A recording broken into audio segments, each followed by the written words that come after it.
రేపు విజయవాడలో జరగనున్న ఏపీ పారిశ్రామిక ప్రగతికి ఎంఎస్ఎంఈ గ్రోత్ సమ్మిట్ 2026కు సీఎం చంద్రబాబు హాజరు కానున్నారు. రాష్ట్రంలో 38 ఎంఎస్ఎంఈ పార్కులకు వర్చువల్ గా శంకుస్థాపన చేయనున్నారు. మూడో విడతలో పారిశ్రామిక విస్తరణకు ప్రభుత్వం మరో ముందడుగు వేయక ప్రతి నియోజకవర్గంలో 175 ఎంఎస్ఎంఈ పార్కుల లక్ష్యంగా ప్రణాళికను రూపొందించింది. ఈ క్రమంలో పలువురు మంత్రులు, పారిశ్రామికవేత్తలు 1500 మందికి పైగా ఎంఎస్ఎంఈ రంగ ప్రతినిధులు హాజరు కానున్నారు. ఈ సందర్భంగా మెటా, అమెజాన్ వంటి సంస్థలతో కీలక ఒప్పందాలు చేసుకునే అవకాశం ఉంది. దీనిపై మరింత సమాచారం మా కరెస్పాండెంట్ శ్రీహరి అందిస్తారు. రైట్ శ్రీహరి, చెప్పండి.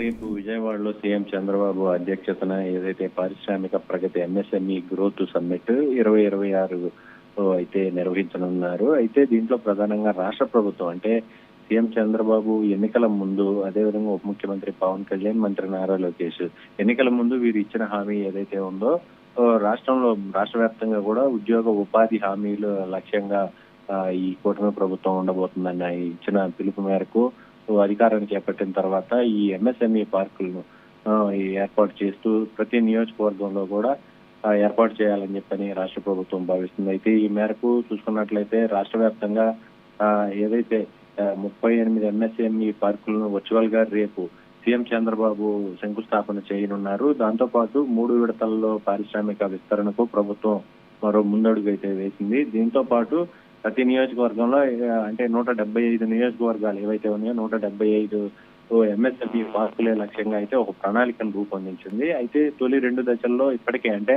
దాదాపుగా 100 పార్కులకి ఇప్పటికే శంకుస్థాపనలు కూడా పూర్తి చేసుకుంది. అయితే దీంతో పాటు అటు డిప్యూటీ సీఎం పవన్ కళ్యాణ్ ప్రాతినిధ్యం వహిస్తున్న పిఠాపురంతో పాటు మంగళగిరి, మంత్రి నారా లోకేష్ ప్రాతినిధ్యం వహిస్తున్న మంగళగిరి నియోజకవర్గాలు ఏవైతే ఉన్నాయో ఈ రెండింటిలో కూడా ఎంఎస్ఎంఈ పార్కుల్ని ఏర్పాటు చేయాలని చెప్పని భావిస్తుంది. దీంతో పాటు అదేవిధంగా ఉప ముఖ్యమంత్రి పవన్ కళ్యాణ్, మంత్రులు, పారిశ్రామికవేత్తలు ఈ కార్యక్రమంలో అయితే రేపు హాజరు కానున్నారు. సుమారుగా ఇప్పటికే 1500 మంది పైగా ఎంఎస్ఎంఈ రంగ ప్రతినిధులు ఈ సమ్మిట్ కి కూడా హాజరయ్యే పరిస్థితి కనబడుతుంది. అయితే దీంతో పాటు గ్రామీణ పారిశ్రామికవేత్తల కోసం అదేవిధంగా రూట్ ట్యాగ్ స్మార్ట్ విలేజ్ కేంద్రాలు ప్రారంభం కూడా జరుగుతుంది. దాంతో పాటు ఇప్పుడు కుప్పం, మంగళగిరి, పిఠాపురం కొత్త ఏవైతే ఎక్స్టెన్షన్ సెంటర్లకు శ్రీకారం కూడా చుట్టబోతుంది. దాంతో పాటు 200 కోట్ల ఏదైతే 200 కోట్లతో 45 పారిశ్రామిక క్లస్టర్లలో ఉమ్మడి సౌకర్యాలు ఏవైతే ఉన్నాయో ఆ సౌకర్యాల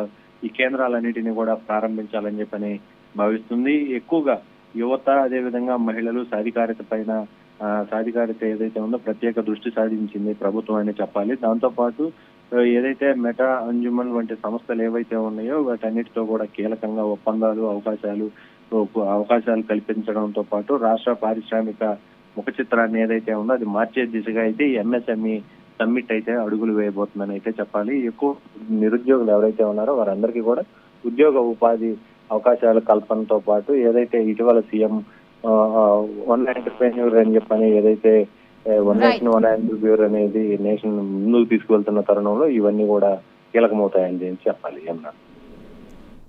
రైట్, థ్యాంక్ యూ శ్రీహరి.